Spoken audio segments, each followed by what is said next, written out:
Welcome back to Create Wealth Through Franchising podcast and Kim Daly TV. I am your host, Kim Daly, and in my studio today, a brand new friend. I'm excited to dive into his story. His name, let's see if I don't butcher it, Nate Van Valkenburg. Did I say it correctly, Nate? You sure did. Well, Nate, welcome to the studio of Kim Daly TV. Wonderful. Thanks for having me. I'm excited for you to be here today because Nate, if you're looking in the camera, he's a young man, but he owns multiple franchise businesses. So this is going to be a doozy. So let's back up to the beginning of your story before you invested in your first franchise, Nate. Tell the listeners what was happening in your life when you were like, I want to own a business, and why did you turn to franchising? Yeah, so I actually, way back when I was in high school, I owned a landscaping business. So I started as a sophomore in high school, grew the business up until it was probably, I think it was like 30 yards or so, and was just kind of going throughout high school. It was pretty simple, and I've just kind of evolved into just looking for different opportunities. Went to college, and while I was in college, got introduced to Tyler Kirk, who owned Labor Pains, now Window Hero, and was just working for him. And he had said, hey, let's try this franchising thing. And thankfully was able to join his team. He financed for me to come down to Charleston and look at doing this kind of thing for a living. So I had no background whatsoever to begin with. Well, hold on a second. Yes, you did. So here's this high school kid, rather than going and working at, the equivalent of Chick-fil-A back in the day, right? You decided to go mow some lawns and make money for yourself. So you had the driving motivation all along. That is true. I definitely was not afraid of hard work, but didn't know what it looked like to market, like marketing, scaling of any kind. I was very involved, and I had a lot of coaching to be done. And thankfully, I've had great teachers along the way who have gotten me here today. So you start with one brand called Labor Pains that then turned into what is today well known in franchising as Window Hero.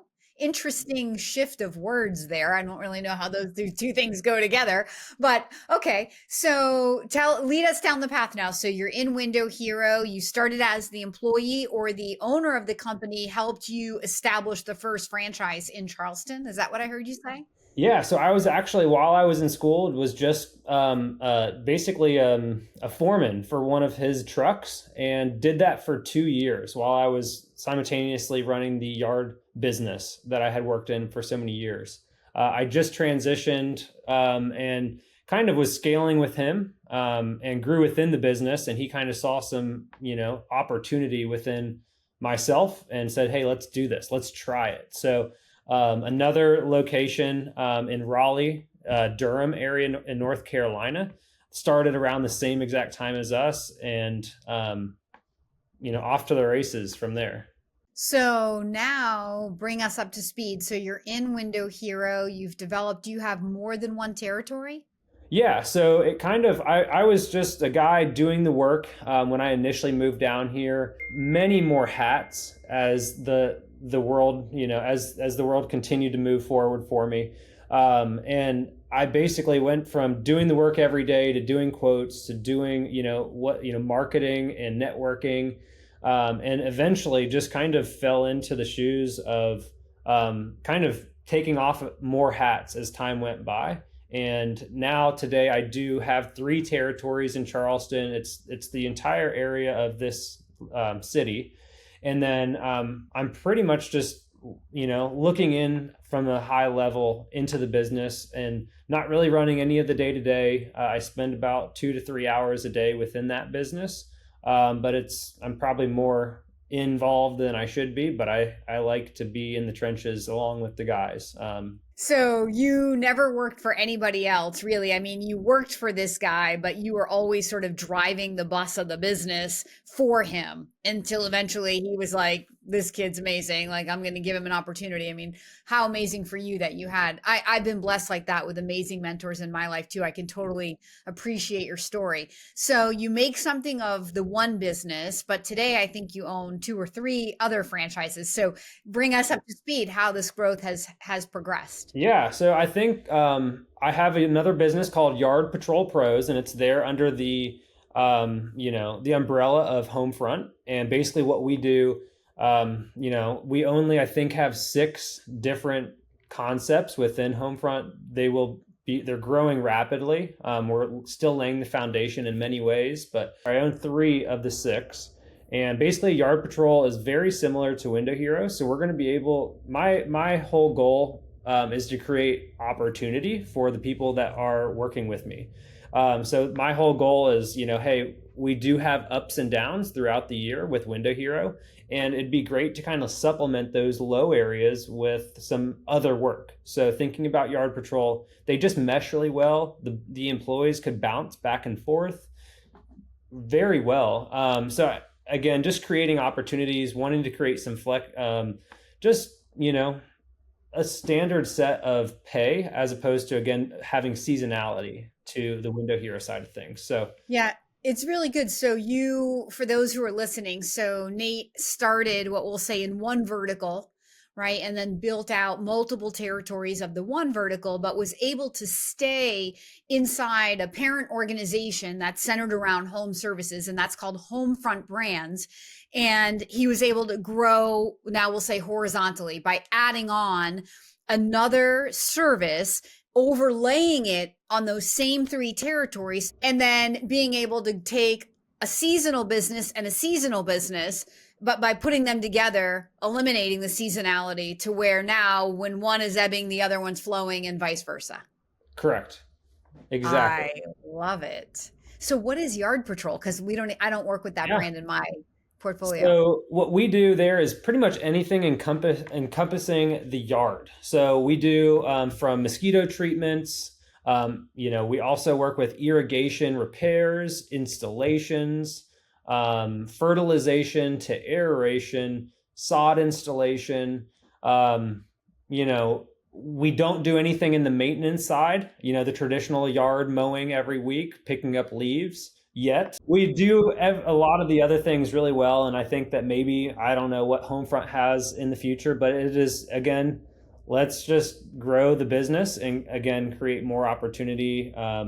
But we're not jumping in, too heavy quite yet. We're trying to just keep, we're trying to get the brand established, and we only have two franchises total with Yard Patrol, so it's still very new, very fresh, but it's something that we see a lot of excitement around, and we're pumped for it. It's a good business.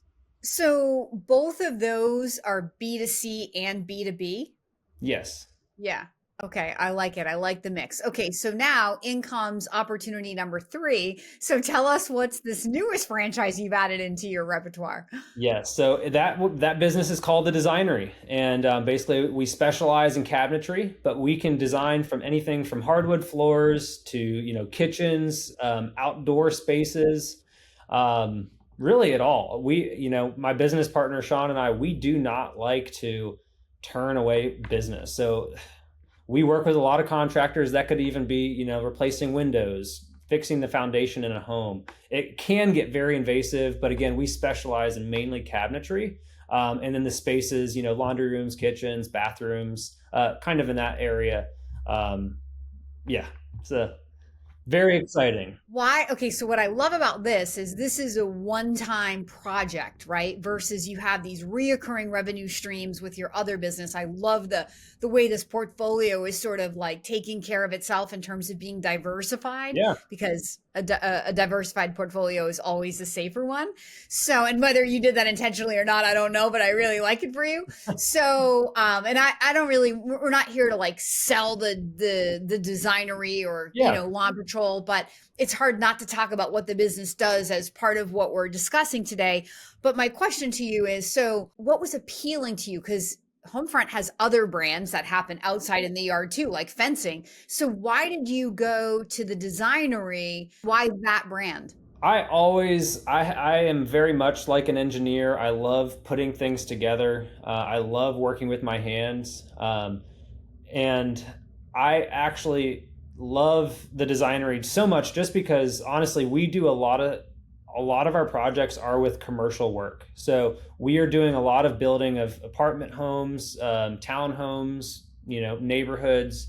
That's where Charleston is very, we are very passionate about that. So I've seen in my other businesses, we have a lot of ups and downs, and that's mainly because a lot of our work is residential, and a lot of people make decisions with, where is the economy? And builders don't have that same mindset where they're always building. So that is the foundation. So as with Window Hero and Yard Patrol, it is mainly residential.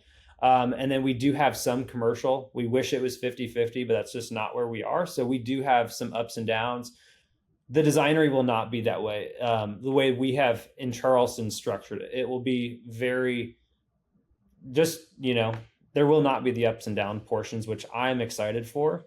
And I am excited. I know also at times we have like between 13 and 20 employees with Window Hero, and it's a lot of people. The Designery, my partner and I, we typically are involved, I'd say 3 to 4 hours a week each, and then we have a full-time designer. So we are looking at doing around 1.5 in our first year. Maybe if we get lucky, we have some good projects coming, we might be able to do $2 million. But the big thing is that we're really looking to just have less employees so that we can, my whole thing is about, again, teams. So these people that are on my team for all the businesses, it's just, again, creating opportunity. So with that same individual, we would be able to really treat them well, taking them out to dinners, doing company events, and it's just a different caliber of worker who may have more qualifications. And so it's just a different team that I've ever worked with, just because, again, typically we're working with Window here. It's a younger crowd who is still working on, themselves. And I love that because I was that same person when I was younger, and now I get to give back in that way. So that's exciting for me. But this is, again, it's just new and fresh, and being in my 12th year with Window here, it's just nice to have a little bit of a new, fresh start with something fresh. So that, in a nutshell, kind of sums up why I decided to do the Designery versus, again, something like Top Rail, who is outside all the time. Yeah. Yeah. I think it's amazing. So what I really, really, really love is, so here you started as this high school kid who just didn't take a job working for somebody else, but you figured out a way to make money for yourself. And so you were on this like vibration, this energy of like, I'm going to work for myself, and look where you are today. So how many years have you been self-employed? When did you start landscaping, and like how many years is it to today? Oh man, I haven't thought about that before. So I've been in Window Hero for 12 years, and then before that, I would say, yeah. So I guess that'd be 17 total years. Of what, your 21 years you've been alive? You look young. I'm just kidding. Yeah, yeah. I started when I was 16, and then here I am today, 17 years later. And so it's been a wild few years. Okay, and so you started as just a kid mowing lawns, right? Probably no intention of like what your life has turned into, but how amazing for you. So you've always, most of those years, you've been mentored and coached by people who had obviously business experience and had the idea of franchising. Can you imagine with even the 17 years of business ownership experience you have, going out and instead of adding in another franchise, being an entrepreneur and starting a business from scratch? Or do you see the advantages that franchising provides? And even though you'll probably always be self-employed, you'd probably never go be an entrepreneur. I would only franchise. Honestly, I really love what Homefront. I know this.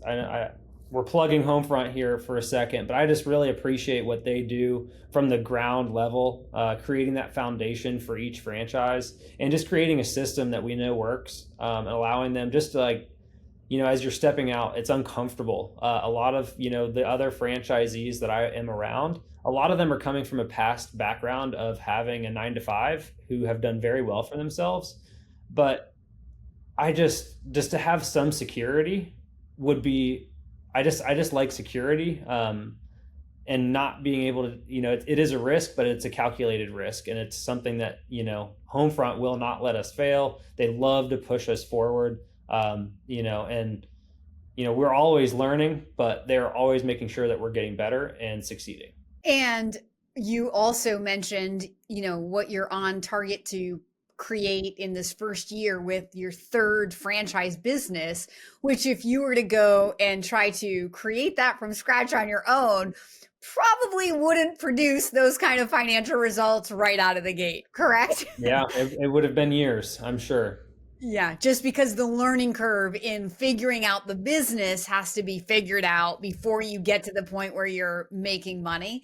So therein lies like a whole episode, even in and of itself, entrepreneurship versus franchisepreneurship. But you just nailed it. So I love that. I'm the same way. I was an entrepreneur for 5 years. I've been a franchisepreneur for 22 years. I'll always own businesses. I'll always be self-employed. I'll never start another business from scratch. So I just love kind of like getting that validation from other people, that because a lot of times people think, well, why would I go pay a franchise for a simple business that I could just go recreate on my own? I'm like, you're missing the point entirely. You're missing the point entirely. And that's kind of the heart of what, we were discussing here. Okay. So another thing I wanted to point out and listening to you. So it seems like your first two franchises were more marketing driven, if I'm correct. And this business, by the way that you're growing it, the Designery, through contractors, is B2B sales, correct? Yeah. We have a guy who basically, his name's Michael, and he just calls people.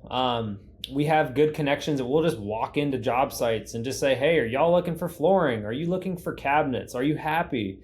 What can we do? A lot of what we're doing across all the brands at Homefront is just, in all of my businesses, we're customer service based. So, we were out, I did a turf quote for one of our Designery leads last week, who's a good contractor of ours. He just had nowhere else to go. His lead had fallen through, and he's like, I know you do cabinets for me, but can you also do turf? And it's like, sure. I own another business. Thankfully, he didn't know that at the time, but we were just able to, again, help each other out. And it's just funny how those people will lead you to more and more and more customers that will help you just grow the business. So from those calls to just doing whatever we can to help those individuals has gotten us a really far distance. Listen to what he's saying. So he's waking up to help people solve their problems.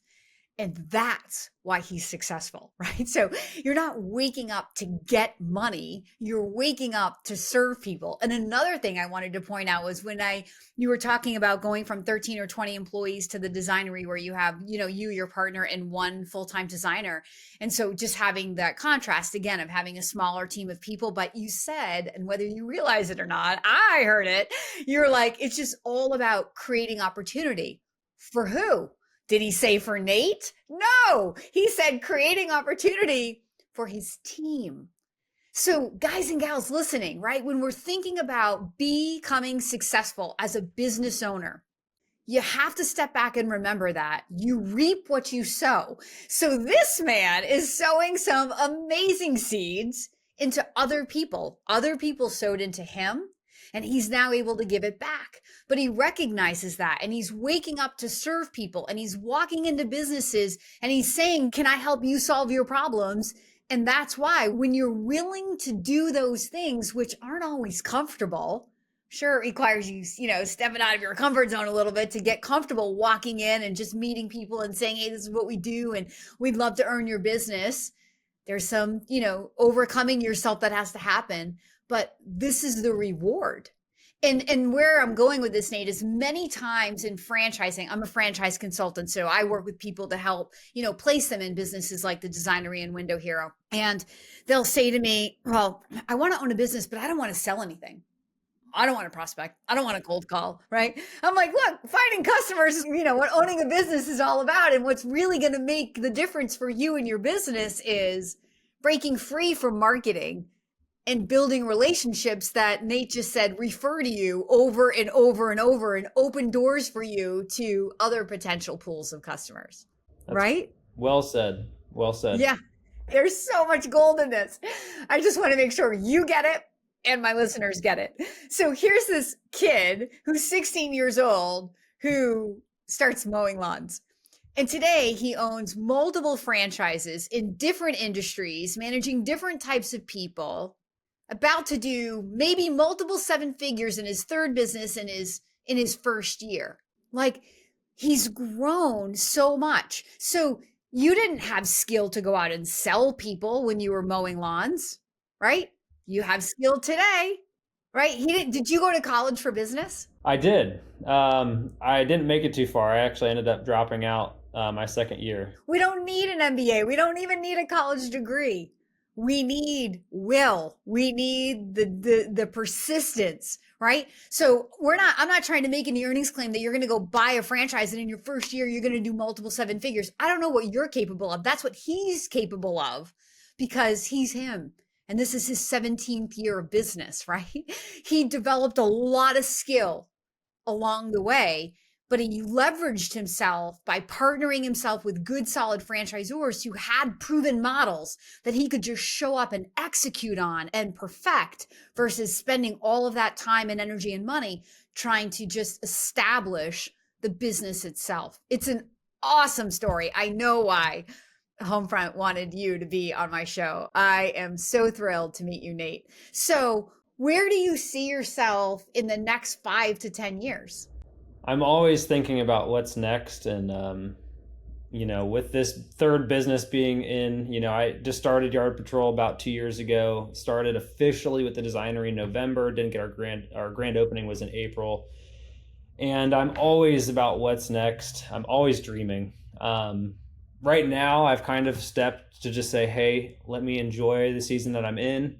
But I do have some tidbits of thought of, yeah, I will expand with Homefront. I'd like to have a few more businesses and create kind of like, I want to have a team that wears the hat of marketing, wears the hat of operations and equipment, just allowing, again, everyone that works with me now has moved up in ways. Even the individual that I talked about earlier, who's my designer, he ran my window here for several years, and he just was looking for something to shift to. We didn't want to lose him, and we shifted him, and is now doing a completely different job. So it's just fun to be able to, allow people to accomplish their dreams. He had always dreamed of doing something in construction, and now he is. So that was cool, but just being able to, who knows what the next venture will be, but again, how will my guys step into a role that they've always thought, or maybe didn't see themselves in, but I've kind of maybe helped them grow up, and now they're excited about, the equipment side of what we do, or maybe it is marketing, or it is the operations side of things. So that's a great question, and it's hard to answer, but I would assume it is definitely going to be continuously with Homefront, again, just because of the foundation that they've laid for us.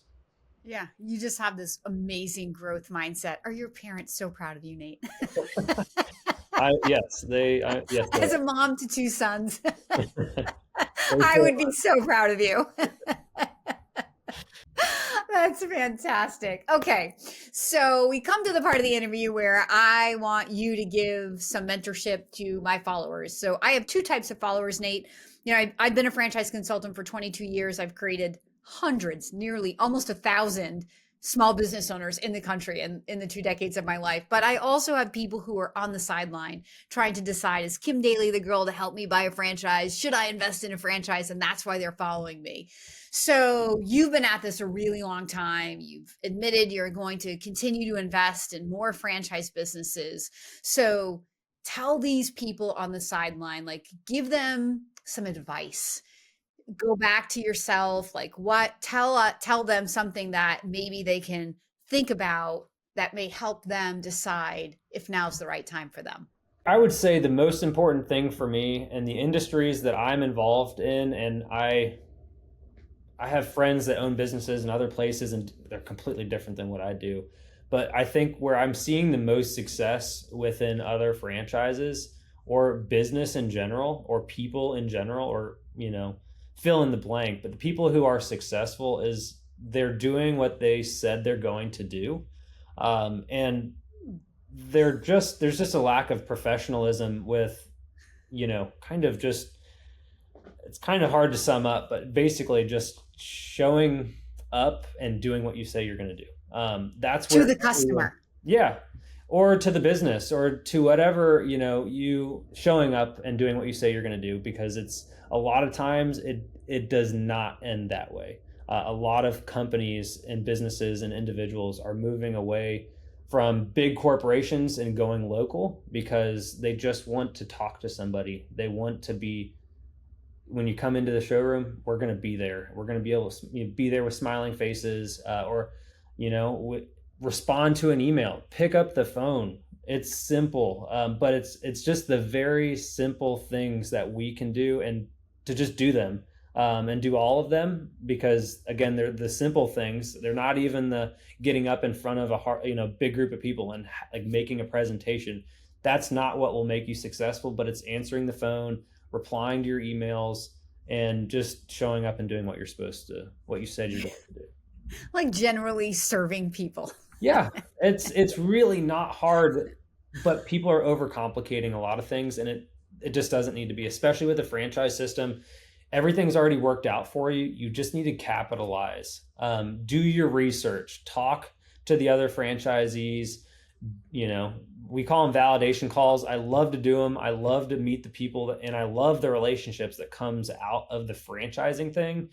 A lot of, what is a good franchise, in my opinion, are the ones that you can do validation calls with. You can get in touch with their franchisees. You can ask them questions, and the franchisors aren't putting up walls saying, hey, that's not something we do. That's concerning, in my opinion. We should be able to talk. And when you join a franchise, it creates a small, community that you're joining. And when you're going through something, at Homefront, you're going to have coaches, and anywhere else, you're going to have other franchisees, and you want to be able to, get in contact with them. Hey, I'm struggling.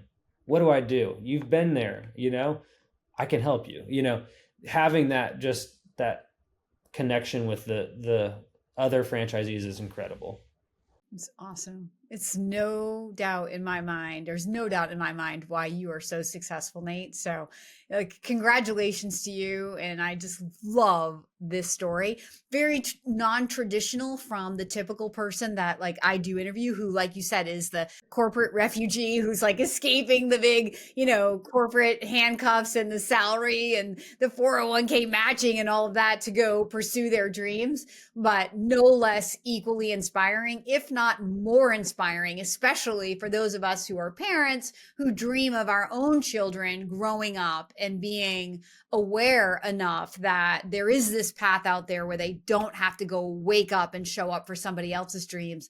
They can start doing it for themselves through the proven systems of a franchise without even a college degree.